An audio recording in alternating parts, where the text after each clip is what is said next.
Dear friends, இன்றைக்கி மொறுன்னு சேப்பங்கிழங்கு வறுவலுங்க. இது சாதம் ஐட்டம் எல்லாத்துக்கும் சைட் டிஷ்ஷாக சேர்த்துக்கலாங்க. சேப்பங்கிழங்கில் ஜீரண சக்தியும் எலும்புகள் வலுவடைகிறதுக்கும் சத்து அதிகமாக இருக்குதுன்னு சொல்கிறாங்க. இது எப்படி செய்கிறதுன்னு பார்க்கலாங்க. 1/2 கிலோ சேப்பங்கிழங்கு வாங்கிங்க. நல்லா கழுவிட்டு, மண்ணு பல்லாம் போகாமல் நல்லா கழுவிட்டு ஒரு தட்டில் எடுத்து வச்சுருக்குங்க. அது அப்படியே குக்கரில் போட்டுங்க.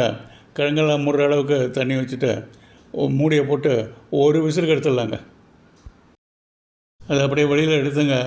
ஒரு குளிர்ந்த தண்ணீரில் போட்டு அது நல்லா ஆறின உடனே அப்புறம் அந்த தோலெல்லாம் உரித்து எடுத்துடலாங்க. கிழங்கெல்லாம் நல்லா வெந்ததுனால தோல் சுலபமாக வந்துடுங்க.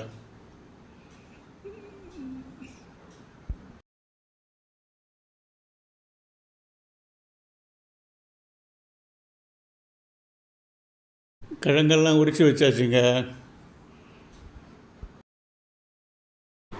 இப்போ இந்த முழு கிழங்கெல்லாம் பாதியாக கட் பண்ணிக்கலாங்க. அதுதான் நம்மளுக்கு சாப்பிட்றதுக்கு கொஞ்சம் சுலபமாக இருக்கும். பாதியாக கட் பண்ணுறதுனால மசாலாவும் நிறையா ஏறும்.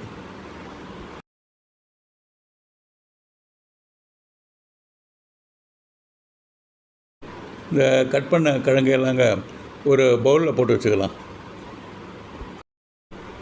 அதில் இப்போ நம்ம சேர்க்க வேண்டிய மசாலா பொருட்கள்லாம் சேர்த்துடலாங்க. அதில் 2 ஸ்பூனு மிளகாத்தூள் போட்டுக்கலாங்க. காரம் வேணுன்னா 3 ஸ்பூன் கூட போட்டுக்கலாம். காரம் வேணும், வீட்டிலே அரைச்சி வச்ச மிளகாத்தூளுங்க. அது சீரகத்தூள் 1 ஸ்பூனுங்க. தனியாத்தூள், கரம் மசாலா, இஞ்சி பூண்டு பேஸ்ட்டு 1 ஸ்பூனு, 1/4 கப்பு தயிருங்க, 3/4 ஸ்பூன் உப்புங்க, அரிசி மாவு 2 ஸ்பூனுங்க,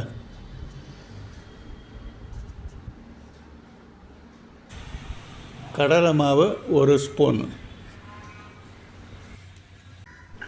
இப்போ எல்லாத்தையும் நல்லா கலந்து விட்டுடலாங்க. எல்லா மசாலாலாம் கம்ப்ளீட் மிக்ஸ் ஆகட்டும். நல்லா மிக்ஸ் ஆன உடனேங்க கொஞ்சம் டேஸ்ட்டு பார்த்துக்கலாங்க. ஏதாவது உப்பு காரம் சேர்க்கணுன்னா சேர்த்துக்கலாம். இதை இப்படியே ஒரு 10 நிமிஷம் ஊற வச்சிடலாங்க. அடுப்பில் கடாயை போட்டுங்க. ஒரு 2 கப் அளவுக்கு எண்ணெயை ஊற்றிக்கலாங்க. எண்ணெய் நல்லா காஞ்ச உடனே ஸ்டவ்வை மீடியம் ஹீட்டில் வச்சுக்கிட்டு நம்ம தயார் பண்ணி வச்ச சேப்பங்கிழங்க அந்த மசாலாவோட ஒவ்வொரு பிட்டாக போட்டு பொரிச்சு எடுத்துடலாங்க.